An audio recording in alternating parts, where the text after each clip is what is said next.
بسم اللہ الرحمن الرحیم۔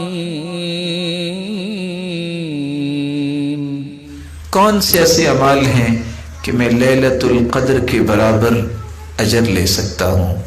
ایک عمل ہم نے پچھلی مجلس میں بھی بیان کیا، عبداللہ ابن مسعود رضی اللہ تعالیٰ عنہ کی روایت، بلکہ 4 روایتیں پیش کی تھی۔ من صلی 4 بعد العشاء لا يفصل بينهن بتسلیم عدلن بمثلهن في لیلۃ القدر، جو عشاء کی نماز کے بعد 4 رکعتیں اکٹھی پڑھتا ہے، 2 کے بعد سلام نہیں پھیرتا، اللہ تعالیٰ ان 4 رکعتوں کا اجر اسے لیلۃ القدر کی 4 رکعتوں کے برابر عطا کریں۔ دوسرا عمل عبداللہ ابن عمر سے روایت ہے، اور یہ روایت سلسلہ صحیحہ کی ہے 2811۔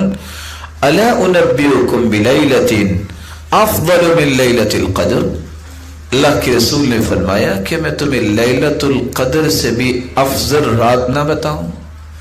حارس الحرس فی ارض خوف لعلہ الا یرجع الی اہلی، ایسا انسان جو مسلمان ہے، اس بات پہ اپنے آپ کو لگا دیا اس نے کہ میں حفاظت کے لیے رات گزاروں گا، اور اس کے دل میں ہے نہ جانے میں گھر واپس آؤں کہ نہ آؤں، سرحدوں پہ پہرا دے رہا ہے۔ اس روایت کو دیکھتے ہوئے میں کہنا چاہوں گا کہ کتنے خوش نصیب ہیں وہ لوگ جو آج اس ذمہ داری کو نبھاتے ہیں، فوج کے لوگ جن کو اللہ نے ایمان دیا، جن کو اللہ نے کتنا تقوی دیا، اور اللہ عز و جلال پر ان کا اعتماد ہے، نماز پڑھنے والے، وہ زکوٰۃ دینے والے، وہ روزے رکھنے والے، کچھ پتہ نہیں گھر واپس آنا ہے کہ نہیں، پھر بھی وہ سرحدوں پہ پہرا دیتے ہیں۔ ایسا انسان کی رات جو ہے وہ لیلۃ القدر سے افضل ہے، لیکن اس کے لیے شروط وہی ہیں جو رسول اللہ صلی اللہ علیہ وسلم نے بیان کی۔ تیسری بات جو سیدنا ابو ہریرہ رضی اللہ تعالی عنہ کی آپ نے پچھلی مجلس میں بھی سنی، اور جو روایت بھی سلسلہ صحیحہ کی ہے 168، کہ جب وہ رباط کر رہے تھے۔ رباط کیا ہے کہ دشمن کی چال سے بچنے کے لیے یا اس کی شرارت سے بچنے کے لیے پہرا دینا، لوگ ساحل کی طرف بھاگے کہ کہیں دشمن نہ آ گیا ہو، لیکن بعد میں کہا گیا کہ خیر کی بات ہے، سیدنا ابو ہریرہ وہاں رک گئے، سب لوگ واپس آ گئے۔ پوچھا آپ کیوں رکے ہیں؟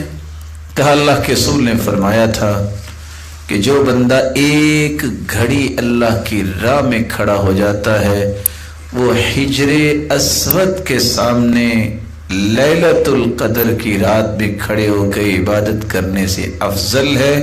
لفظ کیا ہے؟